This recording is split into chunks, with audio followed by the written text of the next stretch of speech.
हाँ भाई, आज बात करेंगे अपन आवेश संरक्षण का नियम। आवेश संरक्षण का नियम।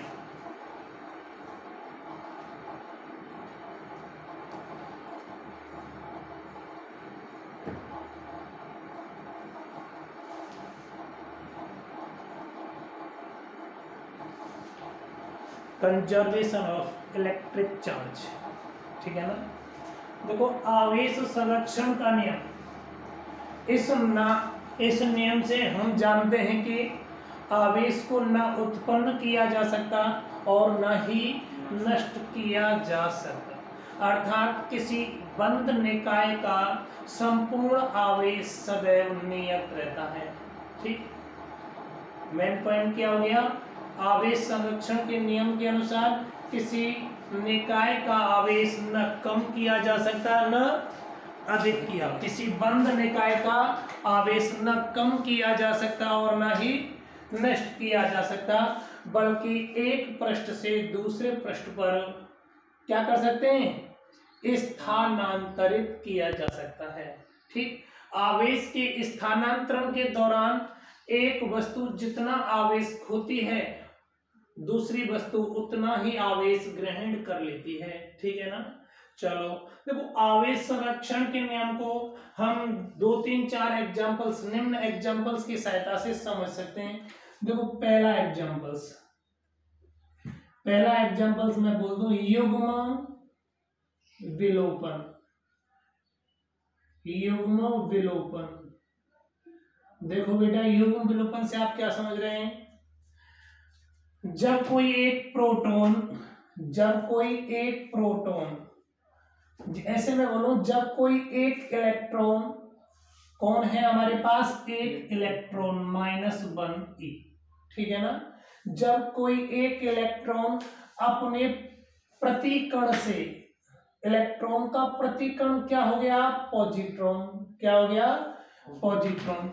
प्रतिकण से संयोग करता है, प्रतिकण में किससे डिनोट कर दूं? +1e से डिनोट कर दूं।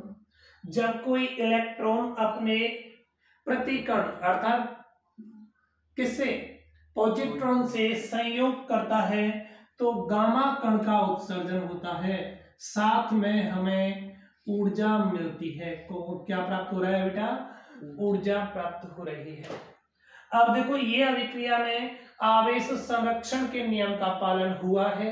कैसे हुआ है? अभिक्रिया से पहले निकाय का आवेश और अभिक्रिया के बाद निकाय का आवेश हमेशा कितना है? नियत। कैसे? ये आपका ये आपके पास में कौन था? इलेक्ट्रॉन का आवेश -1.6 × 10⁻⁻19 कूलम हो गया। यहाँ इलेक्ट्रॉन का प्रतिकण कौन है?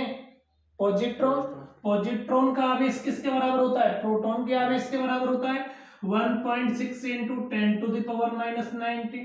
पॉजिट्रॉन पर धनात्मक होगा, इलेक्ट्रॉन पर ऋणात्मक होगा। आप ये बताओ, इन दोनों को ऐड करूंगा तो नेट आवेश कितना मिलेगा हमको? 0। मिला है नहीं मिला? अंतिम उत्पाद क्या प्राप्त हुआ आपके पास? गामा कण। गामा कण पर आवेश का मान कितना है? यहाँ पर आवेश का मान कितना है भैया? 0 है या नहीं? अभिक्रिया से पहले और अभिक्रिया के अंत में नेट आवेश क्या है आपका? इक्वल है ना। आवेश संरक्षण के नियम का पालन हुआ है। चलो और देखो, ये युग्म विलोपन है। अगला देखो, युग्म उत्पादन। युग्म उत्पादन का मतलब क्या है? आपके पास कोई गामा कण है। कौन है बेटा? गामा कण है। यदि आप गामा कण को तोड़ते हैं, विखंडित करते हैं, तो आपका गामा कण किस में टूट जाएगा? एक इलेक्ट्रॉन में, और उसके प्रतिकण किस में? पॉजिट्रॉन में टूट जाएगा। साथ में आपको लगभग 1.042 मेगा इलेक्ट्रॉन वोल्ट ऊर्जा रिलीज होगी, या मैं लिख सकता हूं साथ में आपको क्या मिलेगी? ऊर्जा। ठीक है।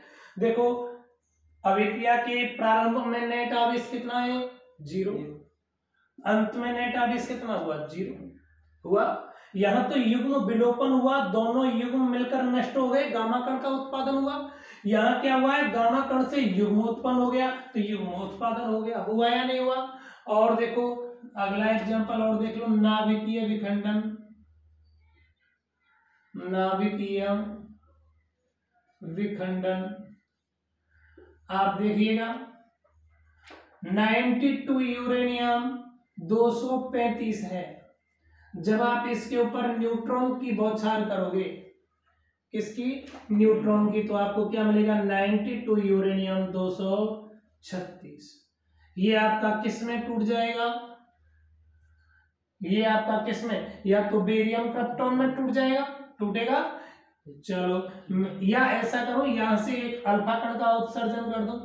अल्फा कण का उत्सर्जन करूंगा तो आपको क्या मिलेगा? 90 थोरियम 232 प्लस एक अल्फा कण क्या मिलेगा? 2He4 है। आप देखो यहाँ 90 और 92 और 0 92 235 और 1 236, अभिक्रिया बैलेंस है ना। आवेश संरक्षण यहाँ देखो 92, 90 और 2 कितने प्रोटॉन है? 92, यहाँ भी 92 है। आपके पास में इस पूरी अभिक्रिया में नाभिकीय विखंडन के दौरान किसका निर्माण हुआ है? सॉरी, किस नियम का पालन हुआ है? आवेश संरक्षण के नियम का पालन हुआ है ना। और देखो इसको मैं ऐसे भी लिख सकता हूं डायरेक्टली, या 92 यूरेनियम 236, यहां से आपको अल्फा कण निकाल देते हैं तो 90 थोरियम 232 प्लस 2He4। इस दौरान भी किस नियम का पालन हुआ है? आवेश संरक्षण के नियम का पालन हुआ है। और अपन देख सकते हैं धनात्मक बीटा क्षय के दौरान, ऋणात्मक बीटा क्षय के दौरान, इन दौरान भी आपके पास आवेश संरक्षण के नियम का पालन होता है। देखो धनात्मक बीटा क्षय के दौरान एग्जांपल्स, धनात्मक बीटा क्षय के दौरान आवेश संरक्षण के नियम का पालन। आप देखो आपके पास में क्या था, मैं मान लेता हूं 11 सोडियम कौन है? 22 है। ठीक है बेटा। अब इससे किसका हो रहा है? धनात्मक बीटा क्षय का उत्सर्जन हो रहा है। तो आपको क्या मिलेगा? 10 नियॉन क्या मिलेगा? 22 प्लस 1 बीटा 0 मिला है। और साथ में क्या मिलेगा? कोई न्यूट्रिनो कण और क्या मिलेगा? मिलेगा। देखो यहाँ 11 प्रोटॉन थे, आपके पास कितने प्रोटॉन हैं? 11 है या नहीं? कोई प्रॉब्लम, कोई दिक्कत थोड़ी है, कोई समस्या? यहाँ धनात्मक बीटा क्षय के दौरान आपका प्रोटॉन किस में कन्वर्ट हुआ है? न्यूट्रॉन में। जब प्रोटॉन का न्यूट्रॉन में कन्वर्जन होगा, रूपांतरण होगा, उस कंडीशन में भी आवेश संरक्षण के नियम का पालन होगा। यदि हम न्यूट्रॉन का प्रोटॉन में अर्थात ऋणात्मक बीटा क्षय की बात करते तो वहां पर भी आवेश संरक्षण के नियम का पालन होता। बोलो कोई समस्या हो रहा है? कोई दिक्कत थोड़ी है। ये क्या हो गया आपका? आवेश संरक्षण। ठीक, चलो भाई।